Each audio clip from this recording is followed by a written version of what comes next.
Good evening friends. आज फिर मैं हाजिर हूँ गणित के कुछ नियमों को लेके आप सबके बीच। तो जैसे कि कल मैंने बताया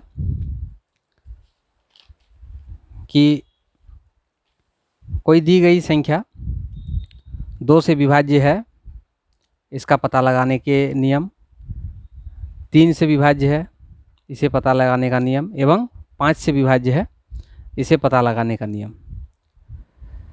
आज मैं फिर बताता हूँ कि कोई दी गई संख्या 4 से विभाज्य है या नहीं। इसके लिए हम कैसे जांचेंगे। 4 से विभाजिता के नियम।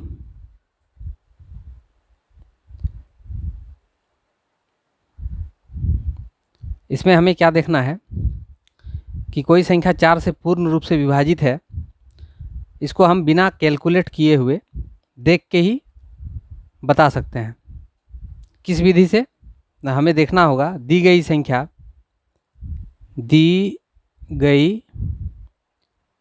संख्या का इकाई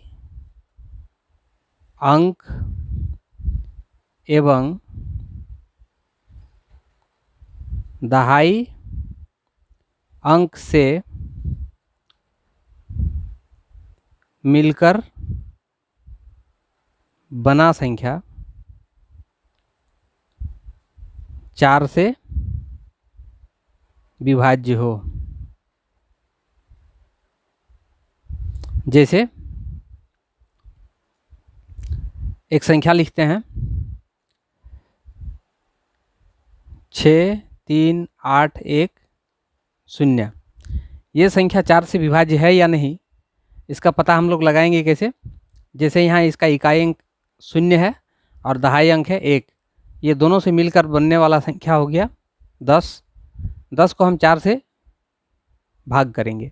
4 से चूँकि 10 पूर्ण रूप से विभाजित नहीं होता है, इसीलिए ये पूरी संख्या 4 से विभाज्य नहीं है। इसी प्रकार हम 8 का देखेंगे। दी गई संख्या 8 से विभाज्य है या नहीं, इसका पता हम लोग कैसे लगाएंगे। यही संख्या लिखते हैं 63810।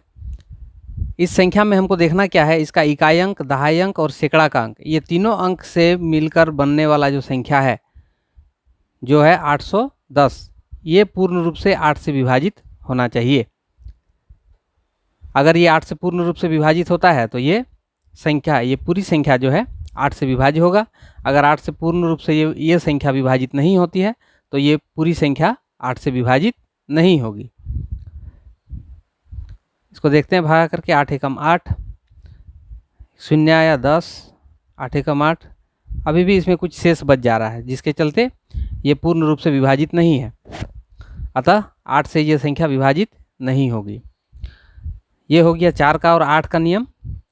अब हम लोग देखते हैं 6 का। 6 से विभाज्य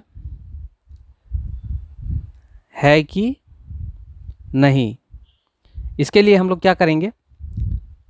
इसका नियम होता है कि पहले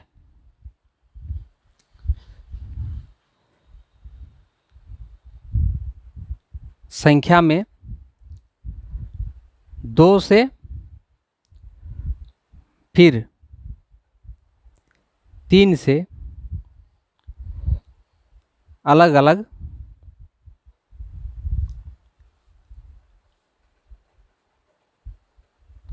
जांच करके देखना है।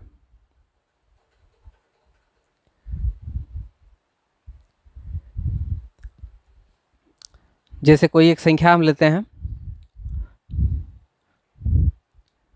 35718, ये संख्या दिया हुआ है। ये संख्या 6 से पूर्ण रूप से विभाजित है या नहीं, इसका जांच हमको करना है। तो इसको जांचने के लिए नियम क्या है ना, पहले हम 2 से देखेंगे। अब चूंकि मैंने कल को ही बताया था कि 2 का नियम, 2 से विभाजिता का नियम क्या होता है, अगर इकाई अंक शून्य रहे, अगर इकाई अंक शून्य रहे, 2 रहे, 4 रहे, 6 रहे और 8 रहे, तो वो 2 से विभाजित होता है। तो यहाँ चूंकि हमको इकाई अंक 8 दिख रहा है, तो निश्चित तौर पर 2 से ये विभाजित होगा। तो इसीलिए 2 का तो अब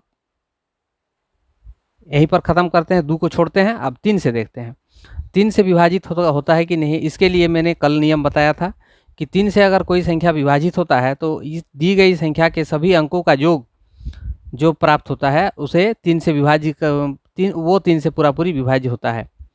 जैसे 3 + 5 + 7 + 1 + 8, 3 5 7 1 8, इसको जोड़ देंगे। 8 1 9, 9 7 16, 16 और 5 21, 21 और 3 24। इसको 3 से भागा करके देखना है पूरी कटता है कि नहीं। 3 8 24, 8। चूँकि ये 3 से पूरी विभाजित हो गया, इसीलिए ये संख्या जो है 6 से विभाजित होगा। 2 से तो हम लोग पहले ही देख चुके हैं कि 2 से विभाजित है और 3 से भी विभाजित है। तो ऐसी संख्या जो 2 एवं 3 से पूर्ण रूप से विभाजित होता है वो संख्या 6 से भी विभाजित होती है। चूँकि 6 का ही गुणनखंड 2 और 3 प्राप्त होता है, इसीलिए 2 और 3 से विभाजित होने वाली संख्या 6 से विभाजित होगी। धन्यवाद।